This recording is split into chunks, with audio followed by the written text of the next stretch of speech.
Bonjour tout le monde. Aujourd'hui, je reçois comme invité Monsieur Maboundou Alain, président de l'association SOS Enfants du Monde. Donc, j'ai décidé de l'interviewer aujourd'hui car le 26 septembre dernier, je suis allé à une conférence sur son association et présenté les différentes parties. Donc, et Monsieur Maboundou, avec son discours et sa voix, a ému et touché l'Assemblée. Donc, il y avait des jeunes et des moins jeunes. Ils ont été beaucoup interpellés et intéressés par cette association-là. Donc, j'ai décidé aujourd'hui de l'interviewer. Donc, bonjour Monsieur Maboundou. Bonjour monsieur le journaliste. Comment allez-vous? Ça va, merci. Donc, Monsieur Maboundou, pouvez-vous vous présenter en quelques mots, s'il vous plaît? Comme vous venez de le faire, je suis monsieur Nambundu, président de SOS Enfants du Monde. Donc, SOS Enfants du Monde, je pense que plus tard, je vais aller en détail. C'est juste ça, je peux me présenter en quelques mots. D'accord. Donc, ma première question posera déjà quelle est cette association? Juste- L'association SOS Enfants du Monde, c'est une association qui vient en aide aux enfants orphelins. Aux enfants orphelins de Kinshasa, de la République démocratique du Congo. Donc, on les apporte de l'aide par rapport à la formation, on les nourrit et puis voilà, on fait en sorte qu'ils puissent avoir une meilleure vie parce que c'est très compliqué là-bas. Pourquoi avez-vous choisi ce nom pour cette association? Ah, merci pour la question parce que on m'a déjà posé plusieurs fois cette question-là. Pourquoi SOS Enfants du Monde? J'ai choisi avec mes amis le nom de SOS Enfants du Monde. C'est parce que on a anticipé. On a anticipé parce qu'on ne se projette pas d'arrêter qu'à Kinshasa. Donc, on pense demain, si on développe cette association, d'aller dans d'autres pays du monde. On pouvait l'appeler SOS Enfants du Congo, mais par anticipation, on l'a appelé SOS Enfants du Monde pour projeter plus loin. Quel est son but véritable à cette association?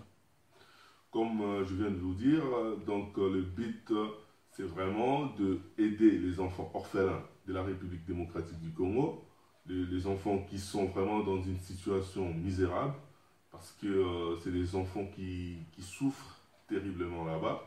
Déjà, quand on voit que quand on a ces deux parents, c'est très compliqué. Imaginez quand on n'a vraiment pas de parents, comment ça peut être. Donc, on essaie d'aider ces enfants-là parce qu'il y en a tellement beaucoup à Kinshasa et on essaie d'apporter notre soutien, notre petit soutien pour les accompagner dans leur vie. Et ça fait combien de temps qu'elle est créée cette association? L'association SOS Enfants du Monde a été créée le 2 mai à Kinshasa parce que j'y étais là-bas. J'étais allé voir ma famille parce que ça faisait très longtemps que je n'avais pas été à Kinshasa. Je vis la situation quand j'étais sur place. Donc, j'ai eu cette idée-là de créer cette association, donc cette ONG, SOS Enfants du Monde, le 2 mai à Kinshasa. Et puis, quand je suis rentré en France, je appelé mes amis qui sont ici en France, André Manguele, et puis qui est le vice-président, et puis Daniel Siselzik, qui est le trésorier, pour qu'on puisse créer une association aussi au niveau de la France, dans le même but, pour aider ces enfants-là. Là, ça a été créé en France le 11 juillet 2014. Ah, ça fait quand même pas mal de temps, ça fait 2 ans déjà, bientôt Bientôt 2 ans. 2 ans. Est-ce que vous recevez beaucoup de dons jusqu'aujourd'hui? Oui, vraiment, on reçoit beaucoup de dons, si je peux le dire, parce que on reçoit les dons surtout au niveau des vêtements, donc Hmm.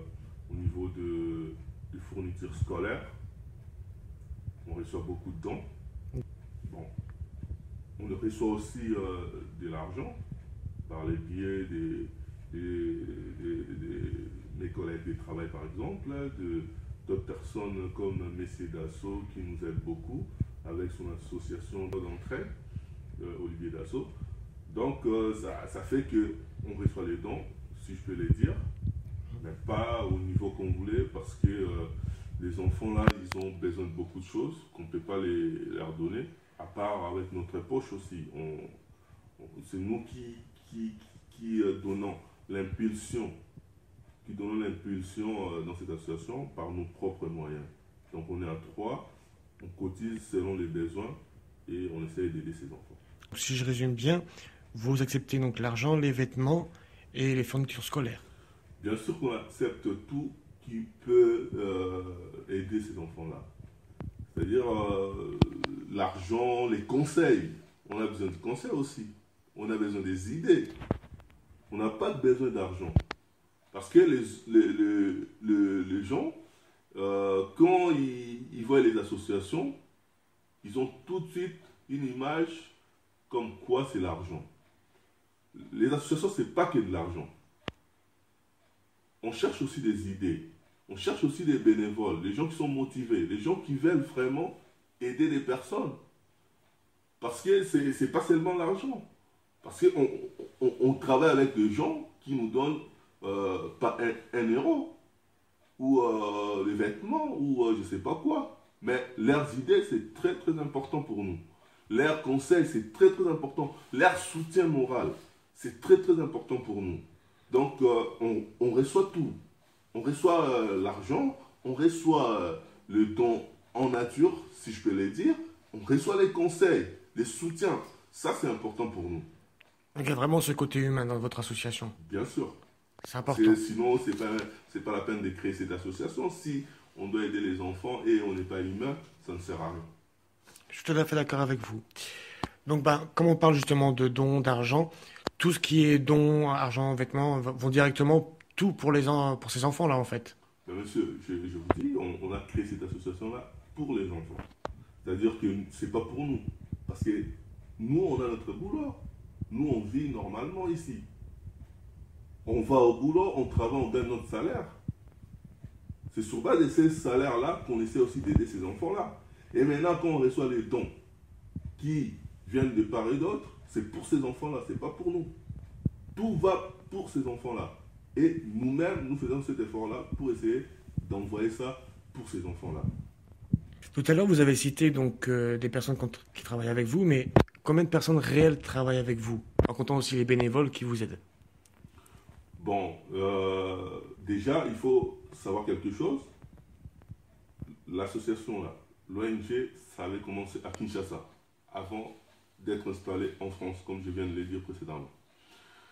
Et à Kinshasa, il y a tout un bureau.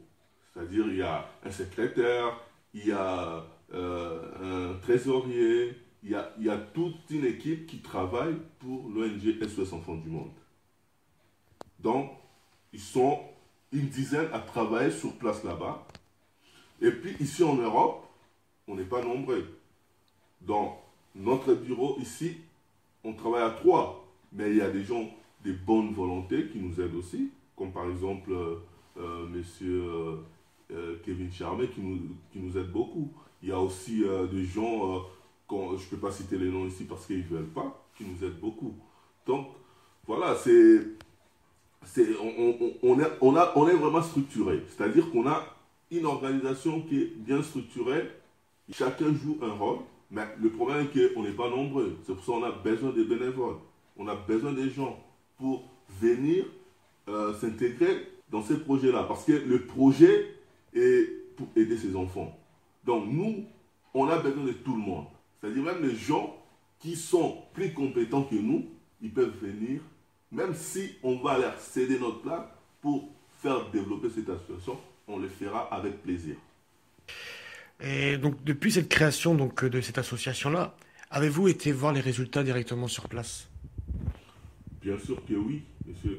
Parce que déjà, nous, on travaille sur base, toutes les actions qu'on fait, c'est des actions qui sont filmées. Parce que c'est vrai qu'on est loin. On est en France, on peut envoyer de l'argent sur place. Ça peut être mal utilisé.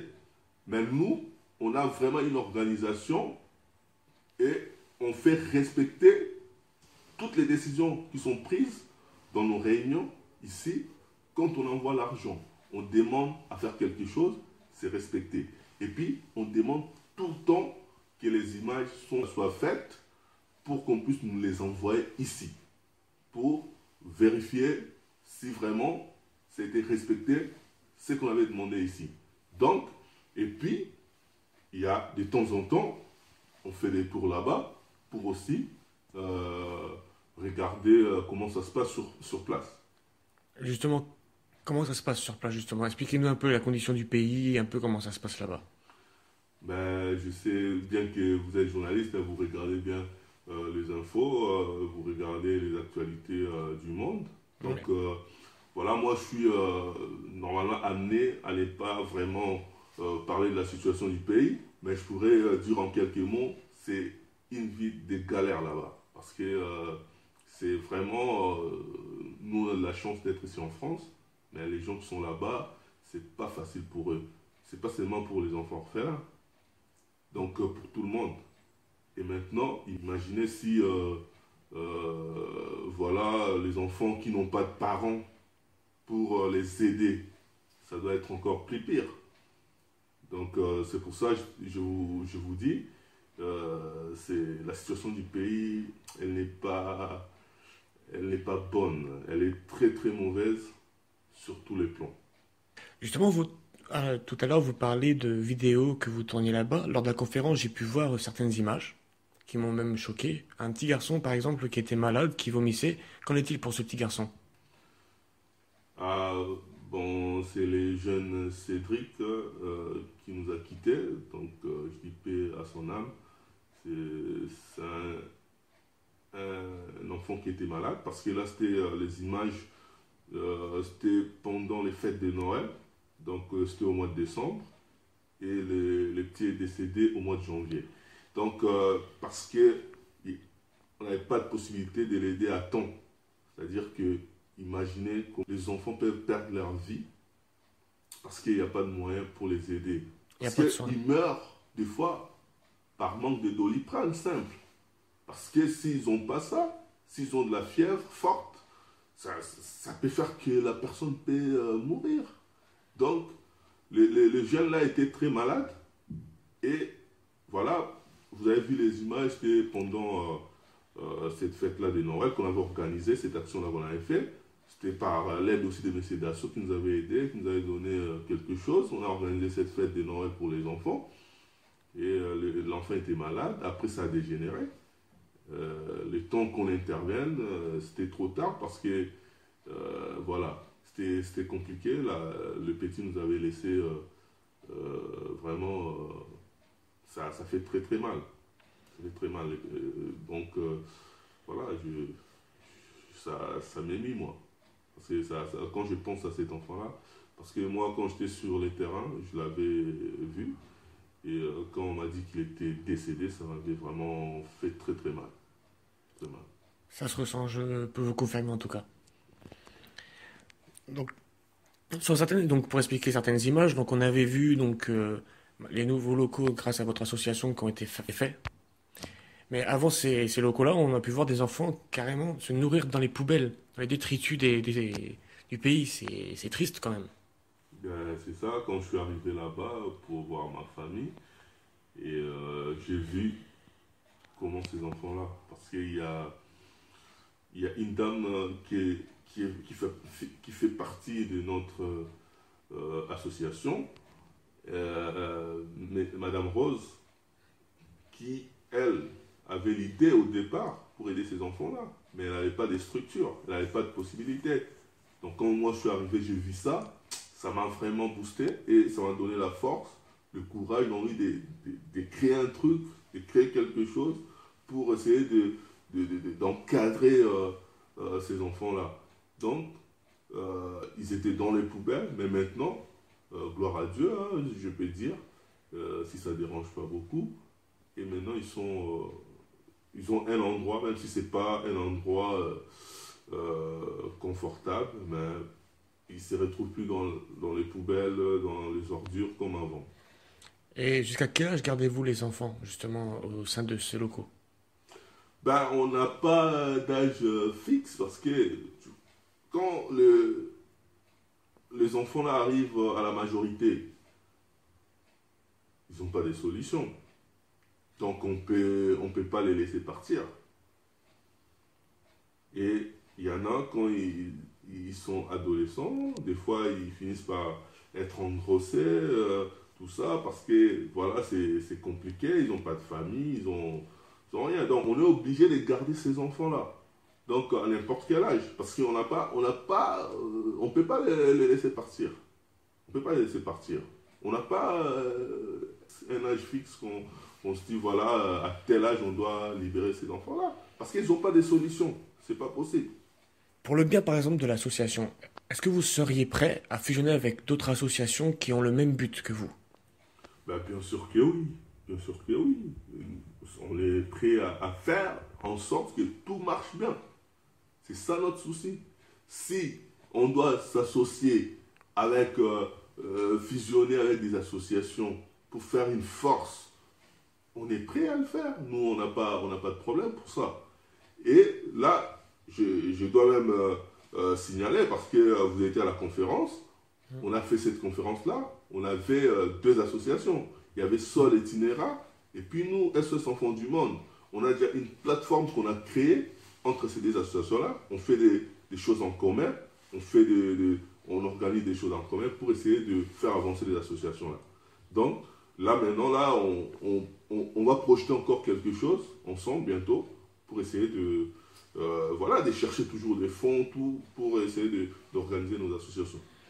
Donc, tout à l'heure, vous avez parlé que l'association voudriez, du moins, développer cette association, donc pour d'autres pays. Mais quels sont vos projets actuellement pour le Congo, pour l'avenir, pour actuellement ces enfants de Kinshasa? Ben, le Congo, notre objectif, nous avons trois buts majeurs pour cette association. On prévoit de construire une école dans les Nords pour essayer, voilà, de donner la formation, l'éducation, les enseignements à ces enfants-là. Deuxièmement, on veut construire un cadre de vie qu'on appelle communément orphelinat, si vous voulez, parce que c'est des enfants orphelins. Et troisièmement, créer un centre de soins pour la gratuité des soins pour ces enfants-là. Parce que quand on constate que ces enfants-là meurent suite au manque de Doliprane, c'est pas possible. Donc, nous, si on a des fonds, notre objectif, ça sera de construire aussi un centre de soins pour la gratuité des soins pour ces enfants, mais ça servira aussi pour tout le monde qui pourront venir se faire soigner là-bas et payer quelque chose pour faire rentrer les sous dans l'association pour aider ensuite ces enfants-là. Mais ces enfants-là, et ils auront le privilège d'être soignés gratuitement. Donc, je vais vous faire pour vous résumer, en grosso modo, c'est une association donc, qui est à but non lucratif, qui est là pour aider les enfants. Donc, tout d'abord de Congo et après veut se développer pour les enfants du monde réellement. Donc, vous pouvez faire vos dons ou poser des questions si vous avez besoin à cette association-là, donc sur l'adresse mail ong.sos.edm@gmail.com ou au 07 53 99 23 82. Vous pouvez aussi visiter donc le Facebook de SOS Enfants du Monde et aller sur le site direct de SOS Enfants du Monde, donc www.sosenfantsdumonde.com. Avez-vous quelque chose à rajouter, Monsieur Mabundu?